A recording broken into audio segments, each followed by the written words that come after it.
Hello, everyone. I am June Marfori.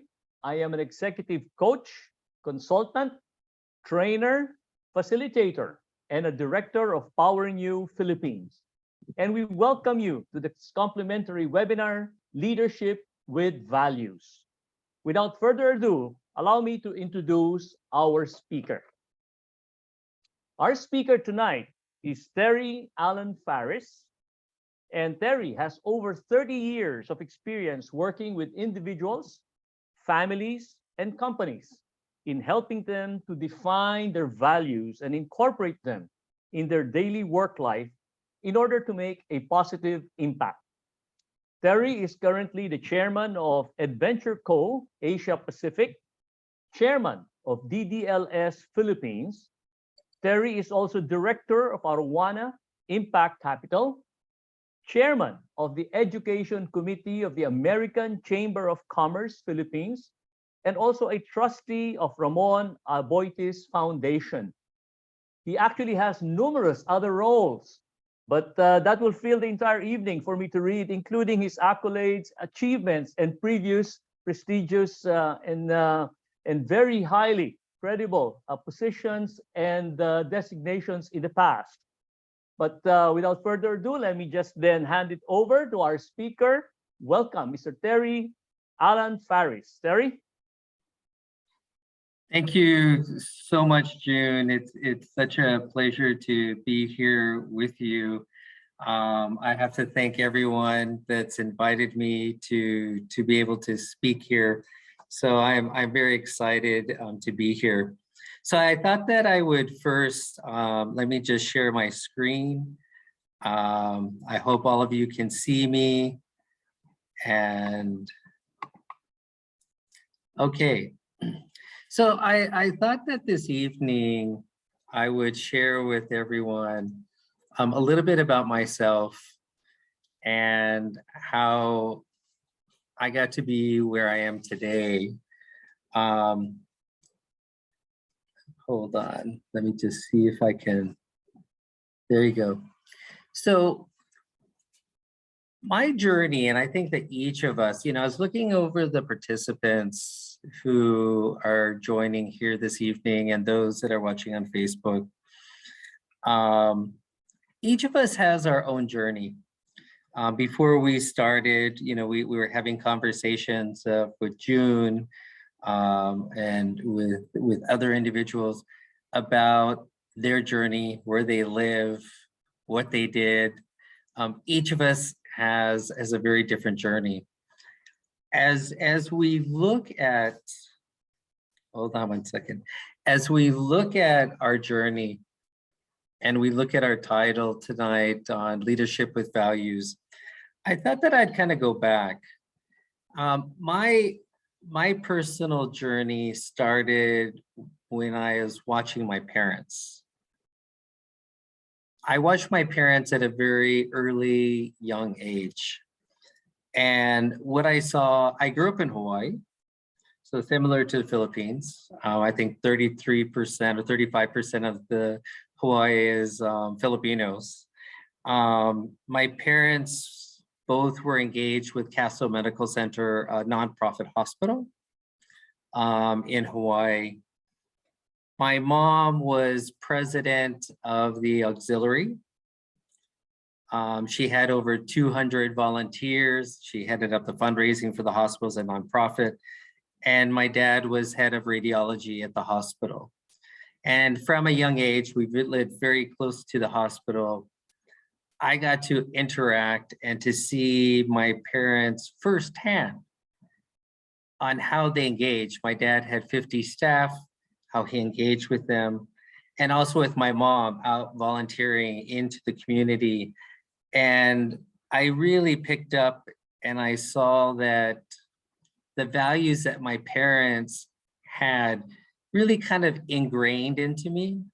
The leadership that I saw my mom overseeing 200 volunteers was amazing to me.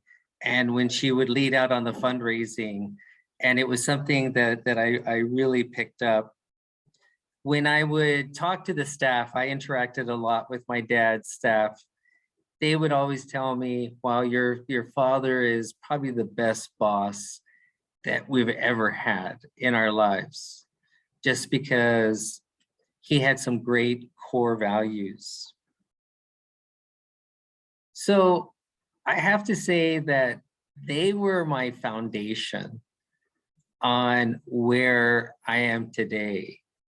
And at the same time, my parents always put family first. And I think that this resonates here in the Philippines, because we always put family first. And my dad, back in the 70s, 80s, made working hours adjustable for his staff so that they could be with their kids, family members. And so he always worked it out. And so my dad would go to work at 6 a.m. so he could be home at 3 a.m. So every day in elementary school, when I got home, he was also there at 3 o'clock, which is very rare for a dad to do. We were very engaged with our church, and I think very much like here in the Philippines, many of us are very engaged in doing work within our church. The church that I belong to had a program called Community Crusade Against Drugs, and we did fundraising. And so at a very young age, at 10 years old, well, I don't know if it's child's labor, but we started fundraising. We started going door to door asking. And so, for 10 weeks during the summertime, I'd knock on the door and say, hi, I'm Terry. And I was probably a little kid asking for a donation. But I soon learned how to talk to people, how to engage with people. Excuse me. After 6 years, after 10, I turned 16 years old. And I was given the opportunity to be a student leader. This was driving a car, having 12 students, having a district that we had to work with. And there were 6 districts. And my first day that I got started, I had 12 students, and they were all Filipinos. I look back now and I have to laugh because I only work with Filipinos here, in the Philippines, but they were all Filipinos. And for 10 weeks, we had to go out and we had to raise funds.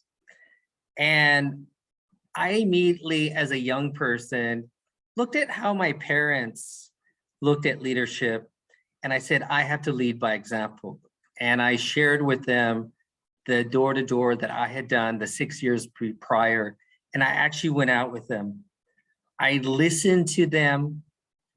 I encouraged them. I made targets for them, and we had fun. And I will tell you that it was hard work, going door to door, sometimes in the summer in Hawaii, it's like the Philippines, and, people turn you down and everything. But I always encouraged each one of them and would send like little incentives. Like I'd say, whoever raised the most money that night, I'd buy McDonald's ice cream, and wow, they were all excited, and little things that took place. I continued after I finished that at the age of 22. I got the opportunity to work at Pacific Union College. And at Pacific Union College, I was asked to be associate director of fundraising, back to fundraising. And I had to deal with I created a program called Parent Society, where I created I got 200 parents, and these are all type A parents. They were like, wow, and I was just a young kid, but I remembered again, coming back to leadership and the values that my parents had. And I really engaged them, empowered them, and helped them take the lead in making change. And the program has run now for over 25 years, but it was very, very exciting. I also had to do a phone-a-thon.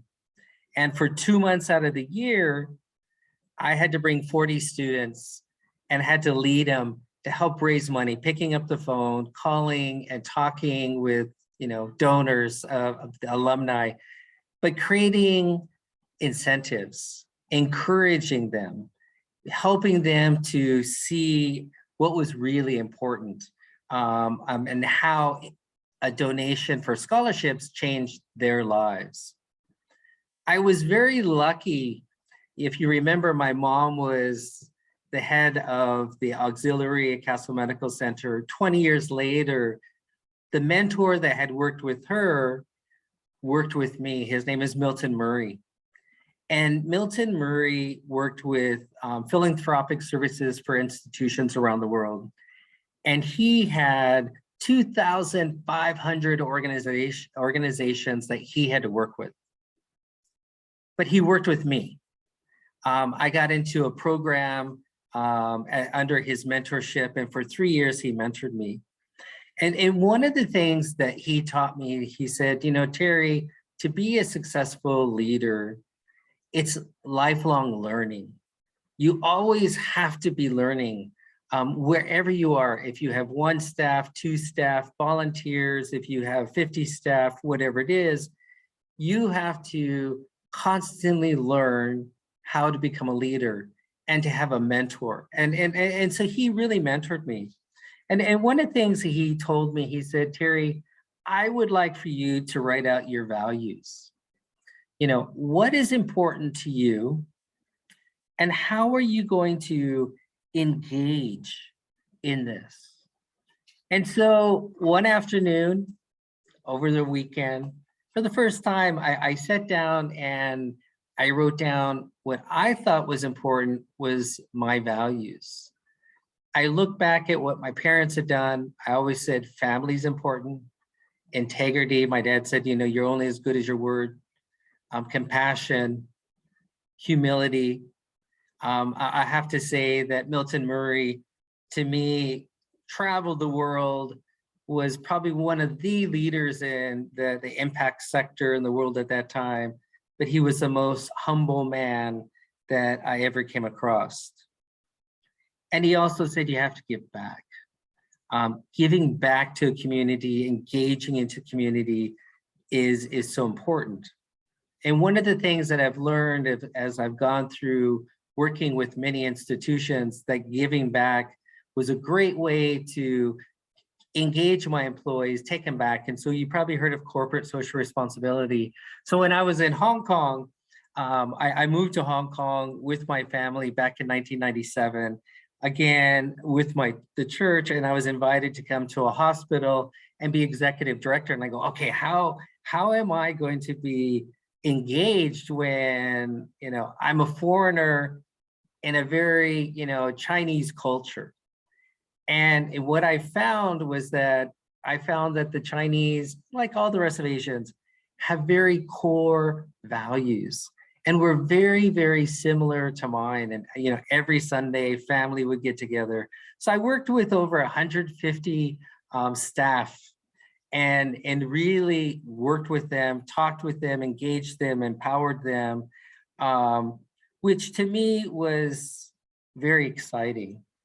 During that time, I got to know a number, our hospital worked with or had as clients some of the wealthiest families in Hong Kong, because we were the #1 hospital. And a number of them started asking, hey, could you come and advise our family on our foundation, our universities, our hospitals? So I created my own consulting business. And I had done trust work and, you know, helped with setting up family governance and family trusts back in the US. I started to do that. And what I found was that helping these families, looking at leadership, because these were all founders, having to look at how they trained their next generation. How did they work with and engaging that next group of staff, and created their corporate social responsibility.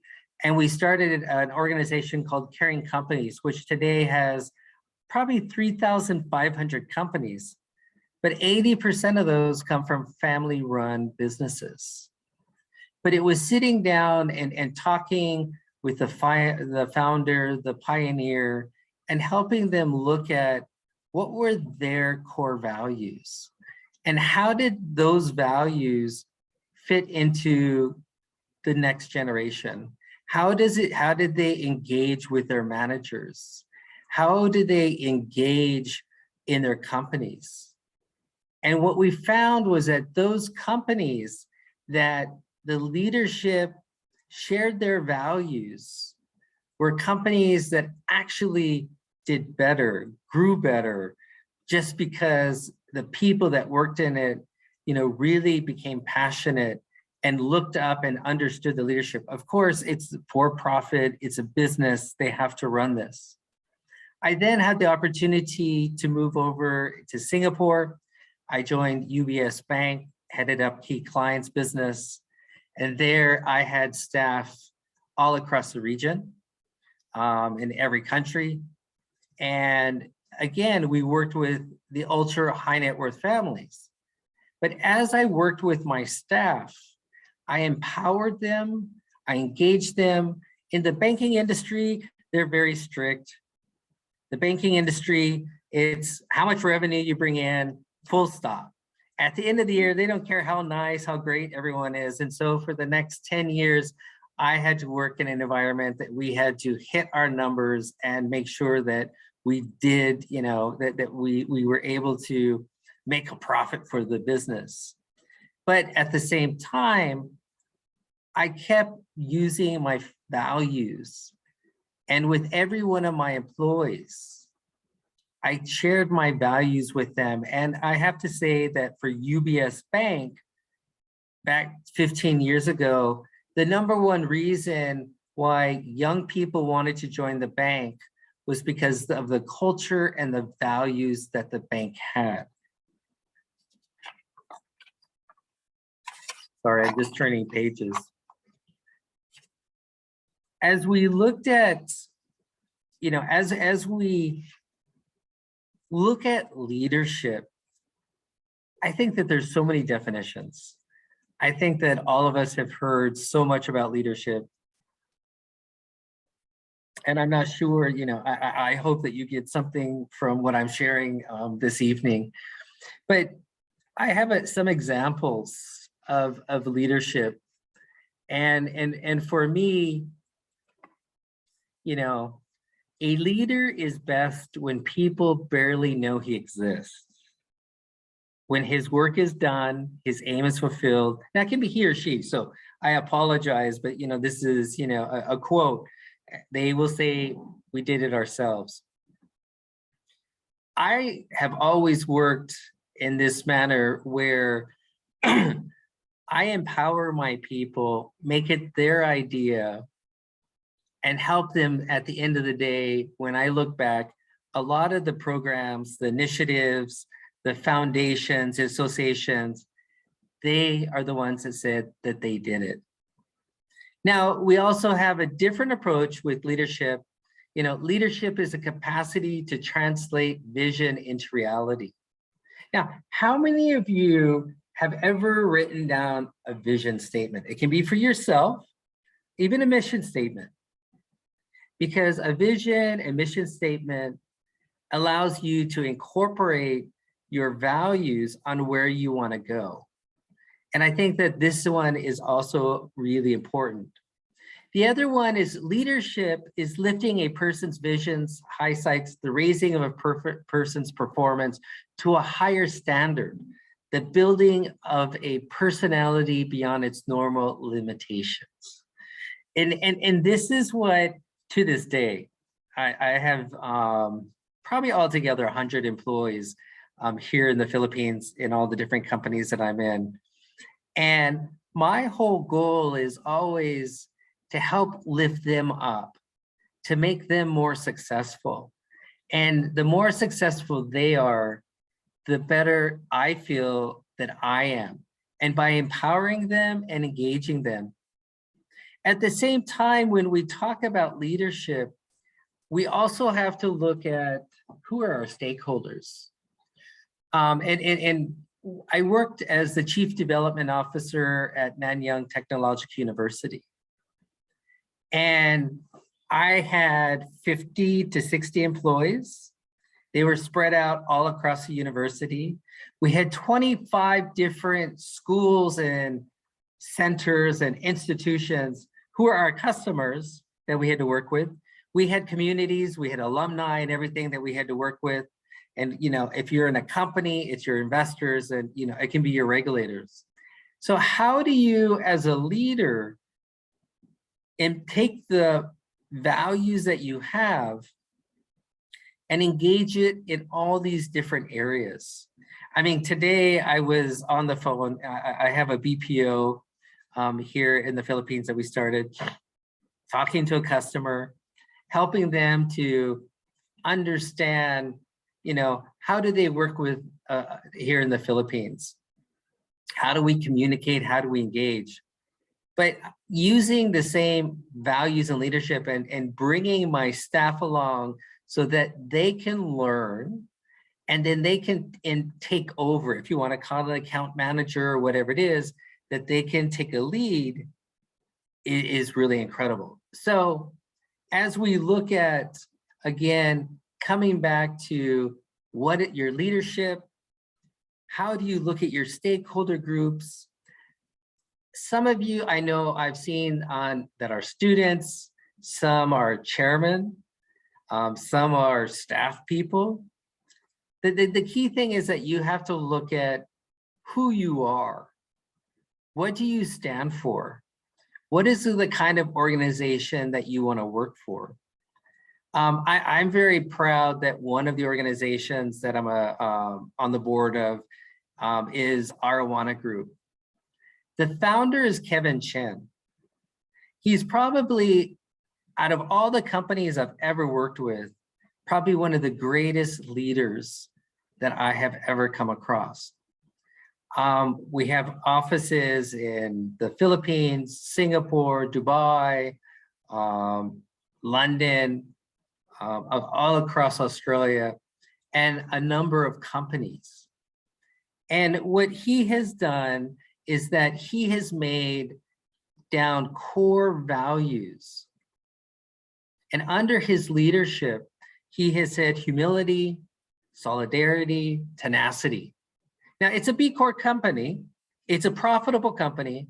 And I will tell you, he's probably the strictest person I've ever worked with. You know, when we go through a very vigorous process, you know, through the who process to be hired, so that you go through the screening, the who, the focus, so that they can understand to see, do you have the core skill set, but also do you have the same values? And even taking a Hogan test. But if I walk into any office, excuse me, around the world, I can tell you that they all have the same core values. But at the same time, one of the most profitable companies that I've ever worked with doing hyper turnaround, he's written a book called Hyper Turnaround. And I think that when people talk about this leadership, can we make money? Yes. With values, yes. And you know, happy to share that with you sometime.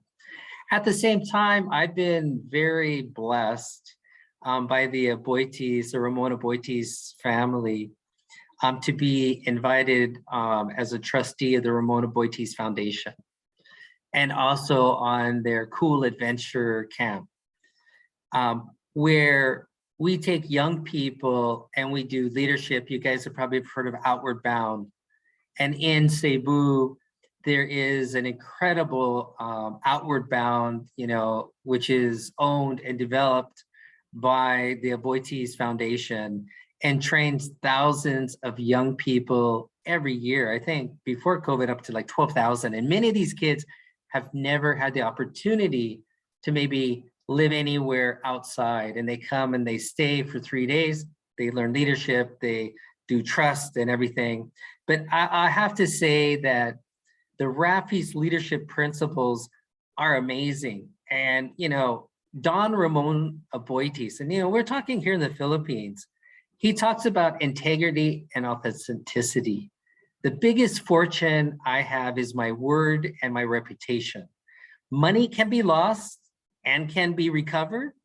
But once your name and your reputation is lost, once your word is worthless, and one is truly finished. And this is, you know, how they built Aboitiz. And if you look at Aboitiz Equity Ventures, they have brought in the family values into their employees. And if you see on LinkedIn and everything, they're always talking about how they're engaging with their employees. And I've been very blessed to be on their board of the foundation, and at the same time, chairman of one of their smaller companies. Another comment that he talked about is passion for service. The dignity of a man is best respected by helping him realize his hopes and sharing with him the burden of his fears. Again, passion for service. Eduardo Aboitiz talks about the commitment for growth. We must not only ask whether we are doing good, but we're becoming good ourselves. Now, we're talking about leadership.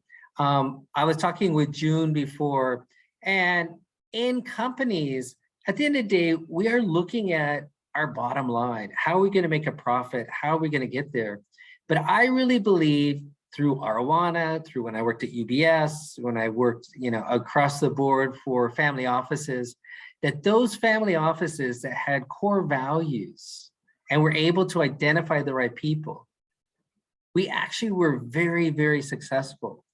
And the great thing about the Ramon Aboitiz Foundation, they're teaching thousands of young Filipinos to have that opportunity, to have that leadership and to understand what leadership is. The last one that I'm going to talk about is Roberto Aboitiz, the Bookside Leadership Principle. Leadership comes from within. Each one of us has a bookside, a paddle, which symbolizes our capacity to move forward and achieve our goals. You are a leader when you choose to take charge of your destiny. Decide where you want to go, plan how you are going to get there to your destination, then pick up your paddle and paddle hard every day until you get there. It's hard work. Some groups have grit, hard work as part of their values. I'm part of the group for Green Ants. It's a small social enterprise that takes plastics and turns them into building products here in the Philippines. And one of theirs is grit. How do we really get down and we work hard? I want to come back and just kind of finish. For me as a leader, this is how I've always worked. And this is how I've really enjoyed making a difference in the world.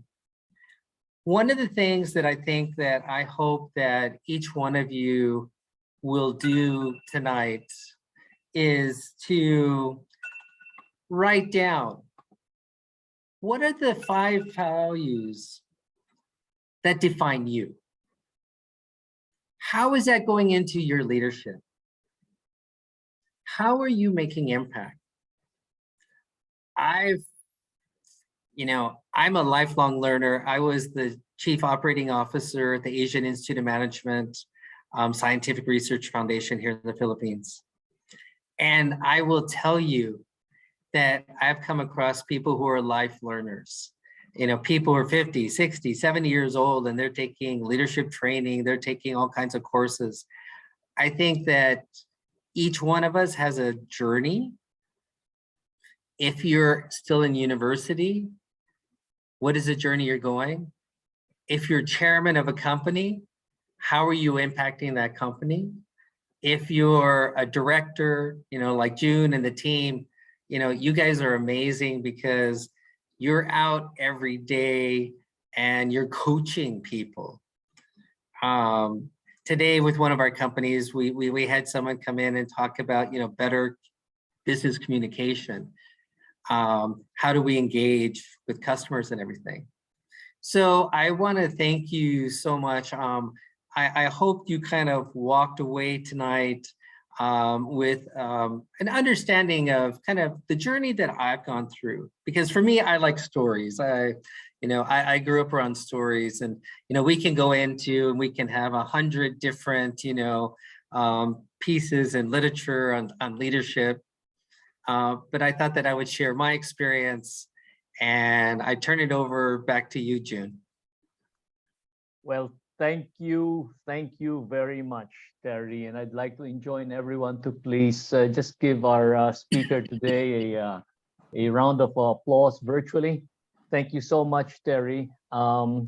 And that was such an enlightening, highly informative, and engaging presentation. I must say that your personal stories do actually leave a trail of legacy of values that have been imbued right from the beginning of your youth and your childhood that you've brought along. But certainly, as you have narrated, having witnessed it first and testified by the life lived by your own very own parents, and you took Yes. that in, embraced that, and lived it out on your own journey and began to pass it on, and you continue to do so. And highly commendable and noble of you, Terry, to do that. Congratulations. Thank you. And we'd like to invite everyone at this point to actually just put into the chat box any questions you might have. Meanwhile, we'd like to acknowledge those who have already actually chatted. Terry, when you did, just now ask everyone to please go away from this webinar and list down and think about and discern those 5 values that they consider important. Some people have actually put in their own value sets already. So they were discerning even as you were speaking, Terry. So it is clear to me and evident that you've actually engaged people effectively. Thank you for that, Terry. No, but I think that each of us have to write down our values. As you look at your leadership, how do you incorporate that into your leadership? But if you don't have your core values, how do you know? Yeah. I think when you quoted Warren Bennis, you did say that you start with a vision to make it a reality, but you certainly need to embed those values into your vision, because as you said, almost in so many words in your presentation, you've said that essentially values and the bottom line actually work hand in hand, and you can't have one without the other. That's one of my major takeaways from your presentation. Well, and if you look at today, you look at Gen Z. Gen Z are looking for companies that have values. Yeah. They're looking at companies that are going to change the world and impact. Yeah. And like with Arowana, it's a B Corp, where they have gone out and said, look, we will be the best business in making impact, making sure that we treat our employees right, treat the environment right, that we're going to be good across the board. And if you've never looked at a B Corp, I mean, it's extremely hard to get, and it's ranked in the top 20 in the world after Tesla, Patagonia, and stuff. But it came down to the founder having that leadership values and choosing that. And that's why I partner and work with them. And, for like the Aboitiz group, I had the opportunity back in 2006 when they were looking at their foundation, their family values. It's amazing how they've been able to carry from now the 5th generation running in the business now to the 6th generation. And it works. So why don't we copy it? Yeah. So Terry, what you're really saying is values make an organization sustainable. Values equate to profitability. Is that correct? I believe so. I've been around it. I've worked with over 500 different family-run companies. And at the end of the day, profit is number one, especially, Chinese families, very much it's profit. Right. But those families that have incorporated, the values and had succession planning is extremely important. And today you look at, even environmental issues and stuff, how do companies take care of that across the Philippines? And how do I participate in that? And it's amazing when you take your employees outside of the office and you do something for the community, Mhm. It actually builds a closer relationship with the company Mhm. and makes them, I believe, more proud to be part of it. Okay. Okay. Now that's very interesting because in an earlier slide you did show you need to identify who are your stakeholders. Now, Yep. in just right now off the chat is a question that is probably something you can competently address. It says, how can you balance leading with values with stakeholders' interest, which in the real world, and Terry, I know I'm speaking to the enlightened, focus more often than not on the bottom line, Yep. financial, and of course, there's the competition to contend with, and their ethical and compliance and regulatory considerations. So, Terry? I think as a business, for us, we set a very clear target at the beginning of the year. We, like I shared, we have OKRs, KPIs. We have a weekly call, a monthly call, a quarterly call, and we have to report what we do. When we're working with customers, of course, customers, we have to work extremely hard with. But at the same time, we have to keep our ethical boundaries. We have to make a choice. Are we going to cut corners? Are we going to, cheat them? How are we going to do business? And, every business has to make that decision. And the moment that you change that direction, everybody gets affected by doing it. But I mean, come on. Okay, I just talked about Aboitiz. Aboitiz signed with Bulacan Airport today.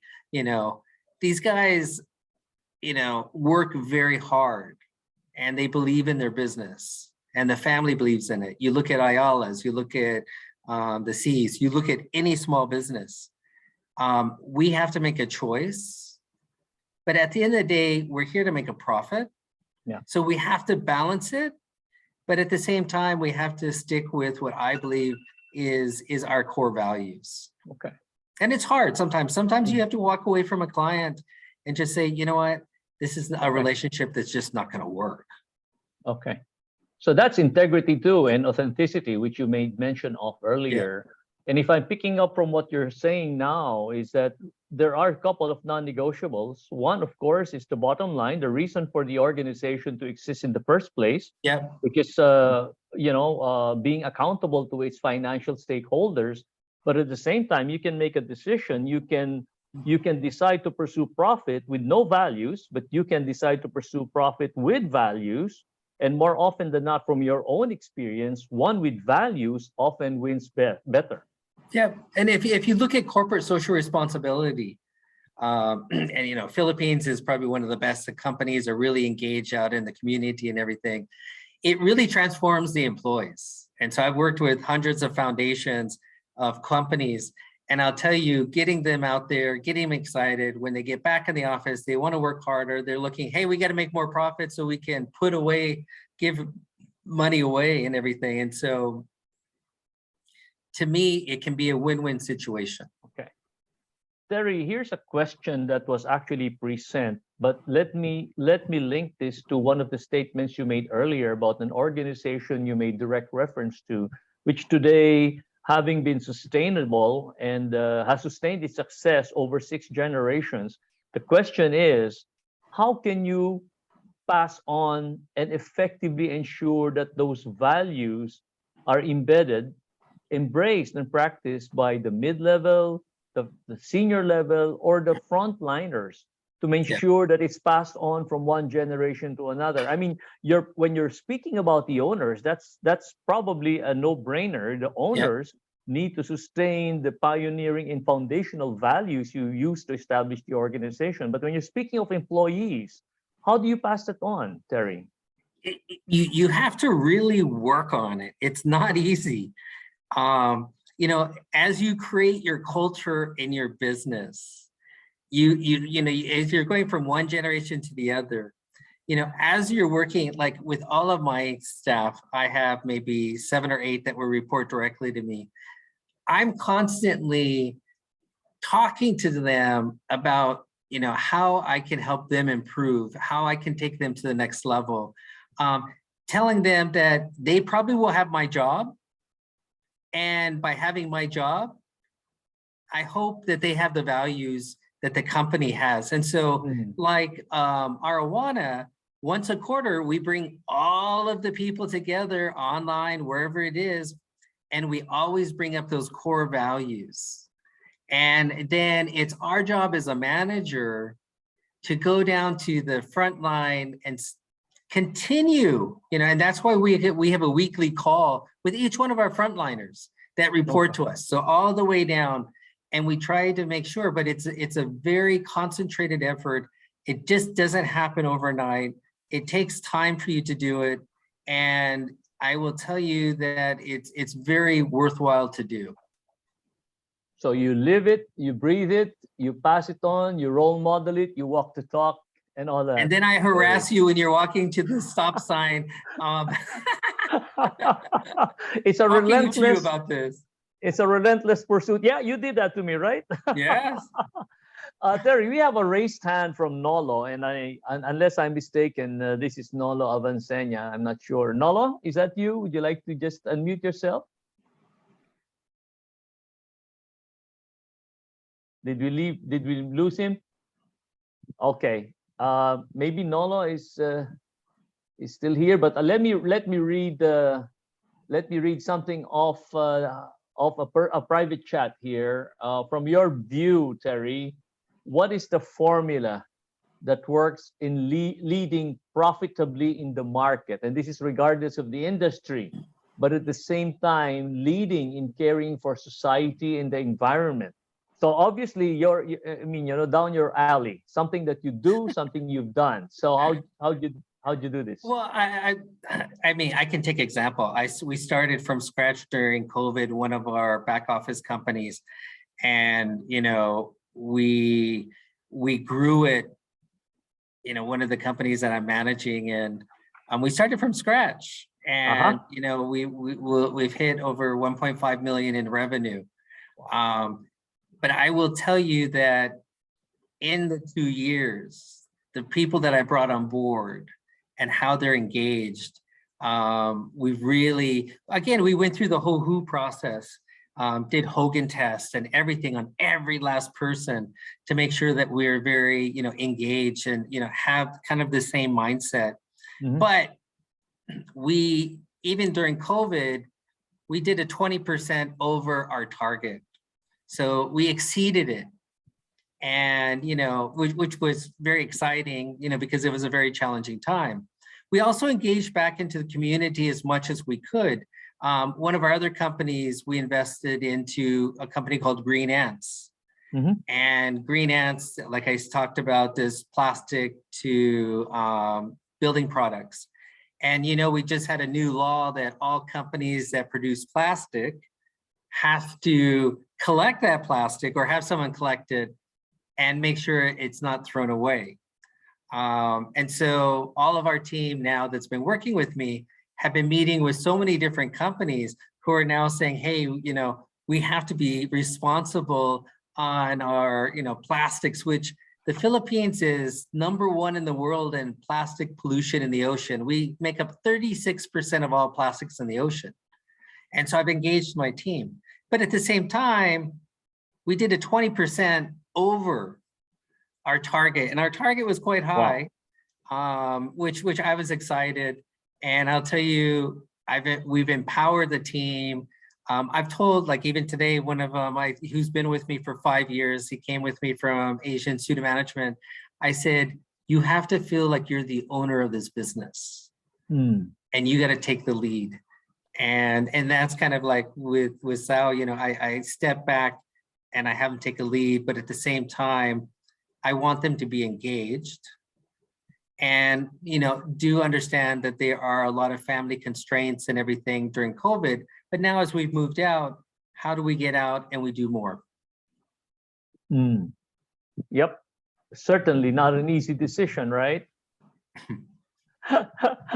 Oh, Terry, question.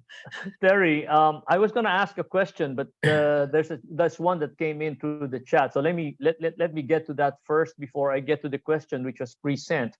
What was the hardest decision you have taken as a leader? And what helped you to prompt the best course of action? I guess this individual is asking within the context of your presentation. Terry. I mean, the biggest challenge that I've ever had is that I worked with a company that I felt was not doing the right thing. I went to the board and found that the direction and vision did not fit. And I resigned. And it was a very, large company. And I had 4 kids. They were all in university, all in private school in Singapore. And but it just didn't fit. And I had to walk away. And that was probably the hardest thing I had to do. I really tried to make it work. But sometimes you might have investors that just have a completely different direction and where they want to go. So here's a perfect example, Terry, of you saying that your personal values do not align with the values of the organization. And the decision you had to make was at great personal risk, but you felt that it just wasn't your core. Right. Yeah, and that we can certainly take away that very powerful statement that you gave, and with great personal risk with four children, as you said, in university. Living in Singapore was not easy. And living in Singapore, which is not necessarily the lowest standard of living anywhere close to in Southeast Asia. Yeah. Terry, a question that I've been wanting to ask is, it might be easy enough, or I'm making it sound simple, easy enough for individuals who've grown within the organization to keep those values and embrace it and sustain it. Or if you're an owner or part of the leadership as well as the founders, then certainly. But when you're hiring externally, how do you ensure that people who come in with a different set of values, possibly, and a different experience and culture, how do you make sure that on the onboarding stage, even, or the qualification, that these individuals will fit the value set that you seek to establish? Like I shared earlier, we use the WHO process. We do pre-screening. We go through WHO, understanding every part of what they've done, and then the focus interview. And we have 3 different sets of individuals. And this might take up, I actually find that within our organization, it can take quite a long time. And you try to do your best through the hiring process to identify those people that have similar, values that you have. And, at the end of the day, it is, okay, we have to find people who have the skill set. So the challenge is always the skill set. And, sometimes it doesn't work. Sometimes they come, they leave. But we try to take them through a process. Like I said, we do a Hogan test. I don't know if you guys have ever taken a Hogan test. Telling person, you should take it. I don't know, my, and it really tells you, it maps out the personality of the person, their characteristics, and you look at the characteristics of the focus interview. So we go through a very vigorous hiring process, and we try to, because we do impact investing and everything, there's a lot of young people and people who want to make a difference in this world, who are very eager to join and to work with a company like this. Okay, thank you, Terry. Terry, last 2 questions, but one question is interesting because I'm seeing the same question that was sent ahead, and it just now came out in the chat. So they're asked somewhat differently, but it's exactly the same bottom line. What are the qualities of an effective leader then, or what is the best characteristic of a leader? Then after this, we'll go off to the last question. Terry? I'm not an expert in leadership. Tonight I was just sharing what I've gone through. Being a leader is tough. Making the decision, I mean, at the end of the day, like you said, we do have investors. We have a bottom line. Yeah. We have targets that we have to hit. We have to be, as a leader, very clear that, we've built in a process that people are accountable. For me, it's being accountable. It's making sure that, I'm going to hit my target, but at the same time, I'm going to do everything in my power to treat the people that I work with how I want them to treat me. Okay. I am going to treat them with respect.